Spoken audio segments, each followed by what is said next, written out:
Baiklah, Assalamualaikum warahmatullahi wabarakatuh. Sebelumnya kami ucapkan terima kasih kepada Ibu dosen pengampu mata kuliah Administrasi dan Supervisi Pendidikan, yaitu Ibu Tia Ayuningrum SPD MPD. Di sini, kami dari sesi 0021 dari kelompok 5 yang beranggotakan 3 orang.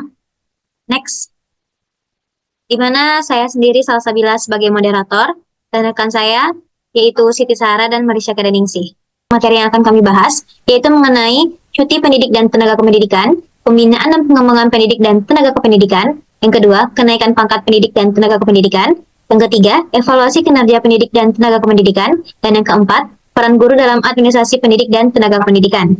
Baiklah, di mana pemateri satu yang akan disampaikan oleh Marisha, pada Marisha dipersilakan. Baik, terima kasih kepada moderator. Di sini saya akan menjelaskan materi terkait cuti pendidik dan tenaga kependidikan, pembinaan dan pengembangan pendidik dan tenaga kependidikan. Cuti adalah keadaan tidak masuk kerja yang diizinkan dalam jangka waktu tertentu. Jenis-jenis cuti yang pertama yaitu cuti tahunan. Hak cuti tahunan itu adalah hak pegawai negeri, termasuk pegawai negeri yang telah bekerja terus-menerus selama 1 tahun. Calon pegawai negeri hanya berhak mendapat cuti tahunan pada saat cuti tahunan, pegawai negeri atau calon pegawai negeri yang bersangkutan memperoleh TKPN. Penggunaan cuti tahunan dapat dilakukan bersamaan dengan cuti bersama, dengan jumlah minimal 3 hari kerja. Yang kedua, yaitu cuti besar. Cuti besar yaitu hak hari raya besar itu merupakan hak pegawai negeri yang telah bekerja minimal 6 tahun terus-menerus. Pegawai negeri yang akan atau telah mengambil libur panjang tidak lagi berhak atas cuti tahunan pada tahun yang bersangkutan selama menjalankan tunjangan jabatan atau tidak memperoleh TKPN. Penggunaan hari libur besar ini, pegawai negeri perlu merencanakan penggunaan cuti sejak awal tahun. Pegawai negeri yang telah mengambil cuti tahunan akan mengambil cuti panjang pada tahun yang bersangkutan. Yang ketiga yaitu cuti sakit. Hak cuti sakit merupakan hak perempuan pegawai negeri atau calon pegawai negeri yang mengalami keguguran. Penggunaan cuti sakit bagi pegawai negeri yang sakit lebih dari 2 hari wajib melampirkan surat keterangan dokter. Pegawai negeri yang telah menggunakan cuti sakit untuk jangka waktu paling lama 1 tahun 6 bulan dan aktif kembali bekerja. Yang berikutnya yaitu cuti bersalin. Cuti bersalin atau cuti melahirkan adalah hak perempuan pegawai negeri. Cuti melahirkan digunakan oleh wanita calon pegawai negeri untuk melahirkan anak pertamanya. Yang kelima yaitu cuti karena alasan penting. Cuti karena alasan penting adalah hak pegawai negeri. Pegawai negeri yang dimaksud hendaknya mendapatkan TKPKN. Next.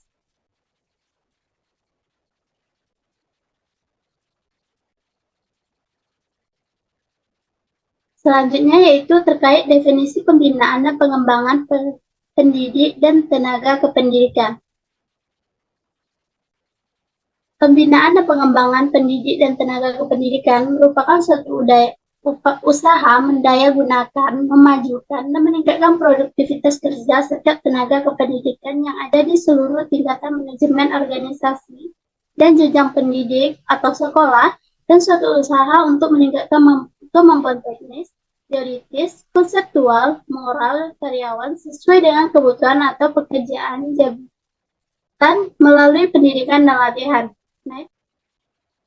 Berikutnya yaitu tujuan pembinaan dan pengembangan pendidik dan tenaga kependidikan. Yang pertama, untuk menumbuhkan kemampuan setiap tenaga kependidikan yang meliputi pertumbuhan keilmuannya, wawasan berpikirnya, sikap terhadap pekerjaannya, dan keterampilan dalam pelaksanaan tugasnya sehari-hari sehingga produktivitas kerja dapat ditingkatkan. Dan yang kedua, untuk menyiapkan tenaga pendidik atau kependidikan agar mampu memegang tanggung jawab atas jabatan atau pekerjaannya. Next.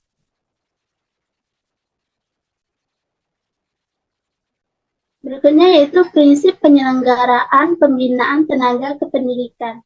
Yang pertama, pembinaan tenaga kependidikan patut dilakukan untuk semua jenis tenaga kependidikan.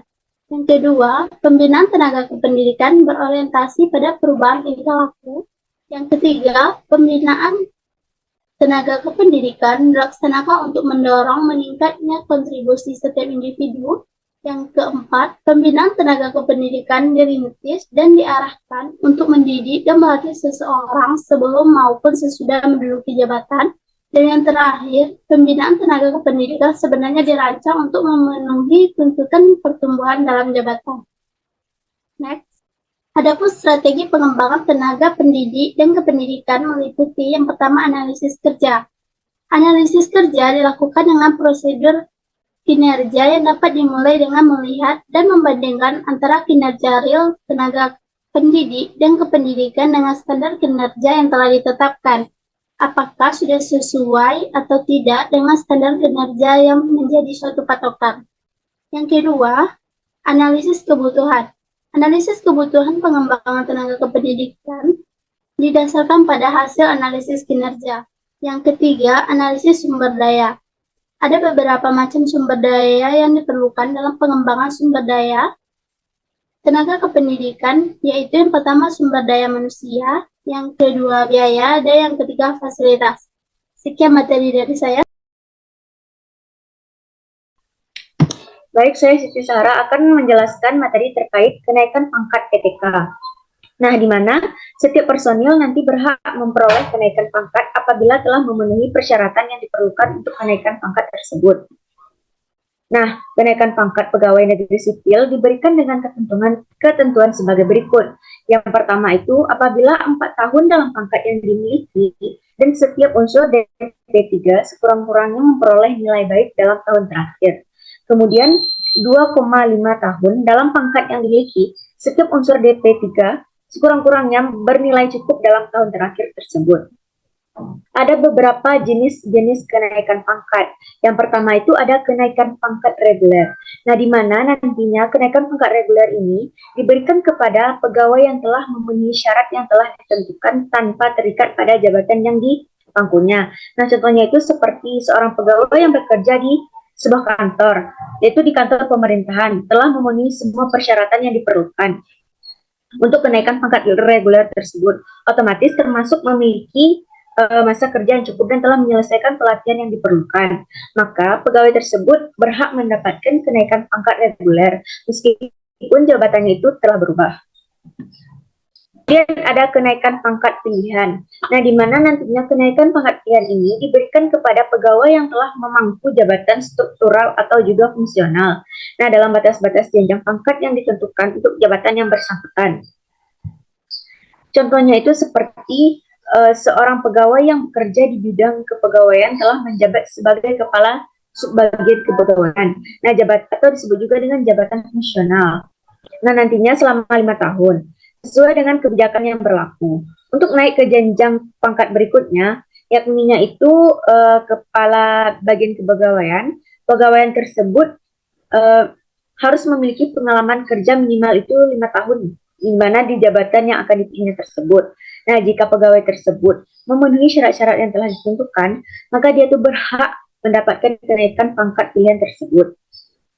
Yang ketiga itu ada kenaikan pangkat istimewa, yaitu diberikan kepada pegawai yang nantinya akan pegawai yang menunjukkan prestasi kerjanya itu yang luar biasa, baik itu dalam menemukan penemuan baru ataupun bermanfaat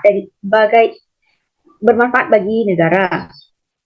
Nah, contohnya itu seperti seorang peneliti di bidang ilmu kedokteran menemukan metode baru untuk mendeteksi sesuatu penyakit tertentu pada tahap awal yang sangat meningkatkan kemungkinan penyembuhan. Nah, di mana nantinya fenomena ini dianggap sangat berharga dan memberikan kontribusi besar bagi kemajuan ilmu kedokteran. Nah, sebagai pengakuan atas prestasinya, penelitian ini tersebut diberikan kenaikan pangkat istimewa, yaitu yang tidak hanya mengakui keberhasilannya, namun juga memberikan insentif untuk penelitiannya lebih lanjut.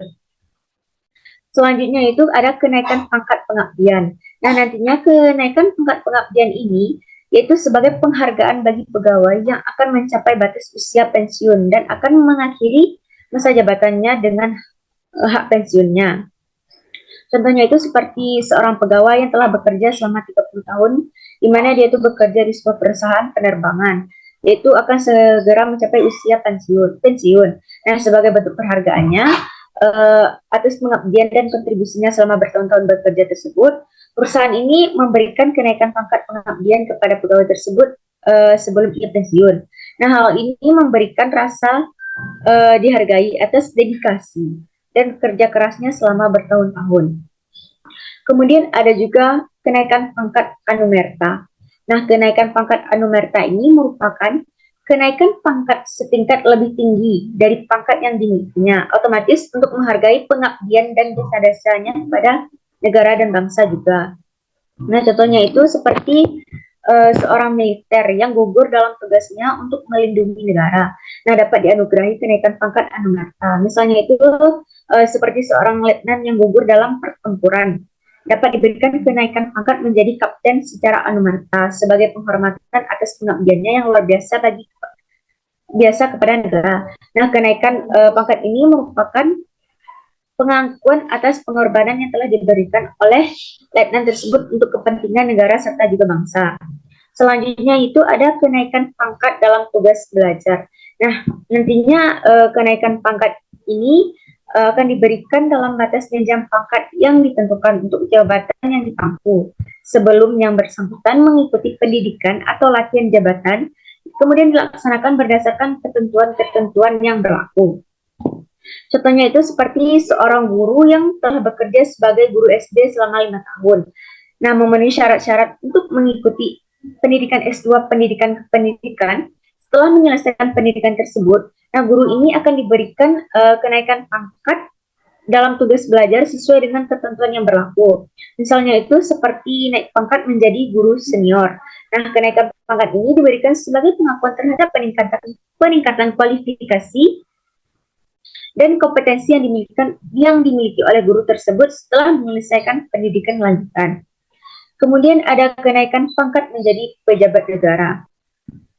Nah, kenaikan pangkat menjadi pejabat negara ini biasanya diberikan kepada pegawai yang diangkat menjadi pejabat negara. Nah, baik itu yang dibebaskan dari jabatan organiknya maupun yang tidak dibebaskan dari jabatan organiknya. Contohnya tuh di sini yaitu seperti seorang pegawai negeri yang sebelumnya menjabat sebagai kepala bagian di kementerian. Nah, otomatis kemudian diangkat oleh presiden sebagai Menteri Pendidikan dan Kebudayaan. Dengan diangkatnya sebagai menteri, pegawai tersebut telah mendapatkan kenaikan pangkat sebagai pejabat negara. Nah, hal ini merupakan penghargaan atas kualitas dan kinerjanya yang dianggap layak untuk mendapat jabatan di level yang lebih tinggi dalam pemerintahan. Kemudian itu ada jabatan kenaikan pangkat dalam penugasan di luar instansi. Nah, ini biasanya diberikan kepada pegawai yang dipekerjakan atau diperbantukan kepada instansi lain. Contohnya itu seperti seorang pegawai yang bekerja di dinas pendidikan di suatu daerah diperbantukan untuk menjadi bagian dari tim proyek nasional, yaitu dipimpin oleh Kementerian Pendidikan dan Kebudayaan. Nah, selama dalam penugasan tersebut, pegawai ini berhasil memberikan kontribusi yang signifikan bagi kelancaran proyek tersebut. Nah, sebagai penghargaan atas kontribusinya, pegawai tersebut diberikan kenaikan pangkat dalam penugasan di luar instansi. Nah, kenaikan pangkat ini tidak hanya mengakui kinerjanya itu dan juga keberhasilan pegawai tersebut dalam penugasan, tetapi juga akan mendorong, di mana nantinya mendorong motivasi pegawai lain untuk memberikan kontribusi yang maksimal dalam penugasan yang serupa. Kemudian ada kenaikan pangkat dalam wajib militer, di mana nantinya diberikan kepada pegawai selama menjalin dinas wajib militer. Kenaikan pangkatnya dipertimbangkan kembali setelah kembali dari dinas wajib militer tersebut. Contohnya itu seorang pegawai negeri yang menjalani dinas wajib militer selama 1 tahun diangkat sebagai letnan 2. Setelah menyelesaikan dinas wajib militer, pegawai tersebut kembali ke jabatannya sebagai pegawai negeri dan kenaikan pangkatnya dipertimbangkan kembali. Nah, jika dinilai telah memenuhi syarat, pegawai tersebut akan diberikan kenaikan pangkat yang sesuai dengan ketentuan yang berlaku bagi pegawai yang telah menjalani dinas wajib militer tersebut. Kenaikan pangkat yang terakhir itu ada kenaikan pangkat penyesuaian ijazah. Nah, nantinya diberikan kepada pegawai yang telah menyelesaikan belajar sesuai dengan surat tanda tamat belajar yang diperolehnya.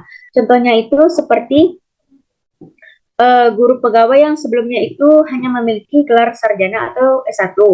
Nah, kemudian melanjutkan pendidikan dan dia berhasil meraih gelar magister atau S2. Nah, setelah menyelesaikan S2 tersebut, pegawai tersebut memperoleh kenaikan pangkat penyesuaian ijazah sesuai dengan ketentuan yang berlaku di instansinya.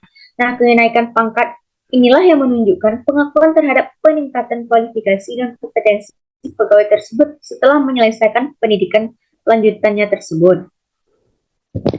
Kemudian ada evaluasi kinerja PTK yang akan dijelaskan oleh teman saya selanjutnya. Baik, terima kasih. Saya kembalikan kepada moderator. Baiklah, terima kasih kepada Sarah. Selanjutnya pemateri ketiga yang akan disampaikan oleh Marisha. Pada Marisha dipersilakan. Baik, terima kasih kepada moderator. Di sini saya akan menjelaskan terkait evaluasi kinerja pendidik dan tenaga kependidikan. Evaluasi sendiri merupakan suatu kegiatan yang penting untuk mengetahui kemajuan ataupun hasil yang dicapai oleh sekolah di dalam melaksanakan fungsinya sesuai rencana yang telah dibuat sendiri oleh masing-masing sekolah. Next. Selanjutnya yaitu tujuan pelaksanaan evaluasi kinerja guru atau tenaga pendidik. Yang pertama yaitu menentukan tingkat kompetensi seorang guru. Yang kedua, meningkatkan efisiensi dan efektivitas kinerja guru dan sekolah. Yang ketiga, menjadikan suatu landasan untuk mengambil keputusan. Yang keempat, menyediakan landasan untuk program pengembangan keprofesian berkelanjutan bagi guru. Yang kelima, menjamin bahwa guru melaksanakan tugas dan tanggung jawabnya. Yang keenam, menyediakan dasar dalam sistem peningkatan promosi karir guru serta bentuk penghargaannya. Selanjutnya yaitu syarat-syarat sistem evaluasi kinerja tenaga pendidik diperlukan untuk memperoleh hasil evaluasi yang benar. Yang pertama, syarat-syaratnya yaitu valid, yaitu aspek yang dinilai benar-benar mengukur komponen-komponen tugas tenaga pendidik dalam melaksanakan pembelajaran, pembimbingan, dan tugas lain yang relevan dengan fungsi sekolah. Yang kedua yaitu reliable. Tingkat kepercayaan tinggi bila proses yang dilakukan memberikan hasil yang sama untuk seorang tenaga pendidik yang dievaluasi kinerjanya oleh siapapun dan kapanpun. Yang ketiga yaitu praktis, di mana dapat dilakukan oleh siapapun dengan relatif mudah, dengan tingkat validitas dan reliabilitas yang sama dalam semua kondisi tanpa memerlukan persyaratan tambahan. Prinsip-prinsip pelaksanaan evaluasi kinerja tenaga pendidik digunakan agar hasil pelaksanaan dan evaluasi kinerja tenaga pendidik dapat dipertanggungjawabkan. Next. Selanjutnya itu prinsip-prinsip pelaksanaan evaluasi kinerja tenaga pendidik. Yang pertama, berdasarkan ketentuan. Evaluasi kinerja pendidik harus dilaksanakan sesuai dengan prosedur dan mengacu pada peraturan yang berlaku. Yang kedua, berdasarkan kinerja. Berdasarkan kinerja, aspek yang dinilai dalam evaluasi kinerja tenaga pendidik adalah kinerja yang dapat diamati dan dipantau sesuai dengan tugas guru atau tenaga pendidik sehari-hari dalam melaksanakan kegiatan-kegiatan pembelajaran, pembimbingan, tugas tambahan yang relevan dengan fungsi sekolah atau madrasah. Yang ketiga yaitu berlandaskan dokumen PK guru.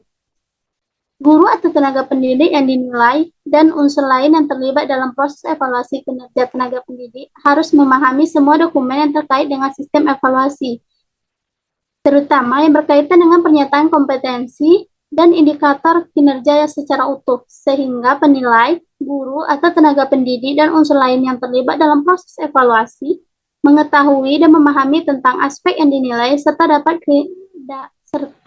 kriteria yang digunakan dalam evaluasi.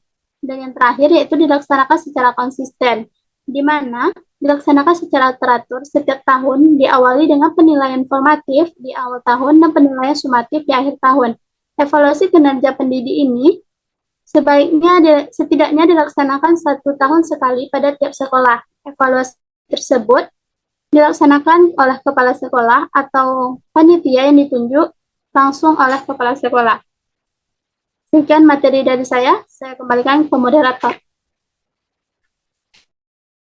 Baiklah, terima kasih kepada Marisha. Selanjutnya, pemateri selanjutnya akan disampaikan oleh Sarah. Kepada Sarah, dipersilakan. Baik, terima kasih pada moderator. Saya akan melanjutkan materi terkait peran guru dalam administrasi PTK.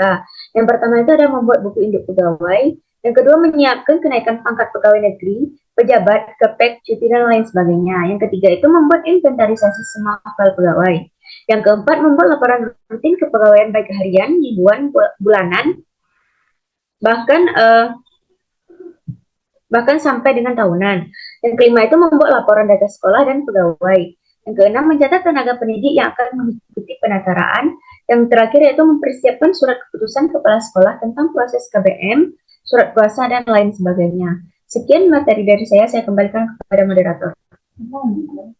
Baiklah, terima kasih kepada Sarah. Selanjutnya pemateri terakhir yaitu mengenai studi kasus yang akan saya jelaskan sendiri. Pada studi kasus kali ini, kami membahas mengenai tata kelola pendidik dan tenaga kependidikan. Nah, adapun salah satu contoh yang kami ambil, next, adalah mengenai pengalihan kewenangan pendidikan menengah pada Dinas Pendidikan Provinsi Jawa Tengah. Nah, setelah dilakukan metode kualitatif deskriptif dengan teknik pengumpulan data melalui wawancara dan dokumentasi, data yang diperoleh kemudian dianalisis dengan menggunakan triangulasi metode, teori, dan sumber data. Dan didapatkan hasilnya, yaitu pertama, pemenuhan kebutuhan GTK atau guru tenaga kependidikan. Dilakukan dengan mengangkat guru tidak tetap dan pegawai tidak tetap honorer menjadi pegawai provinsi dan rekrutmen pendidik dan tenaga kependidikan menjadi kewenangan masing-masing sekolah untuk menyusun kebutuhan guru tidak tetap dan pegawai tidak tetap. Yang kedua, kegiatan pembinaan pendidik dan tenaga kependidikan dilakukan melalui berbagai macam kegiatan seperti pengembangan kualitas dan kapasitas, pemberian kesejahteraan, dan juga pengawasan kinerja PTK atau pendidikan pendidik dan tenaga kependidikan. Next. Yang ketiga, pemberhentian dan pemensiunan pendidik dan tenaga kependidikan pegawai negeri sipil sesuai dengan batas usia yang telah diatur di dalam undang-undang. Sedangkan untuk guru tidak tetap dan pegawai tidak tetap, pemberhentian atau pemutusan hubungan kerja berdasarkan kontrak kerja, di mana untuk masa kontraknya yaitu 1 tahun yang dapat diperpanjang ataupun tidak sesuai dengan kebutuhan guru tidak tetap dan pegawai tidak tetap oleh penyelenggara pendidikan. Sehingga didapatkan kesimpulan dari studi kasus kali ini, yaitu bahwa pelaksanaan tata kelola pendidik dan tenaga kependidikan, mulai dari rekrutmen, pembinaan, hingga pemberhentian dan pemensiunan yang dilakukan oleh Dinas Pendidikan Provinsi Jawa Tengah, dapat dikatakan sudah berhasil. Nah, sebagai salah satu solusi ataupun saran tambahan, yaitu di mana pada studi kasus kali ini, pemerintah Jawa Tengah juga dapat memperhatikan kekurangan yang terdapat pada pelaksanaannya, dan juga memperbaiki adapun kesalahan-kesalahan sedikit dan mempertahankan kebaikan yang telah sempurna dilaksanakan. Baik, sekian studi kasus yang dapat saya sampaikan. Dengan berakhirnya studi kasus kali ini, maka berakhir pula lah kami sebagai kelompok penyaji dalam mempresentasikan materi kami. Kami sebagai kelompok penyaji, mohon maaf jika ada kesalahan kata. Kami akhiri, wabillahi taufiq wal hidayah. Wassalamualaikum warahmatullahi wabarakatuh.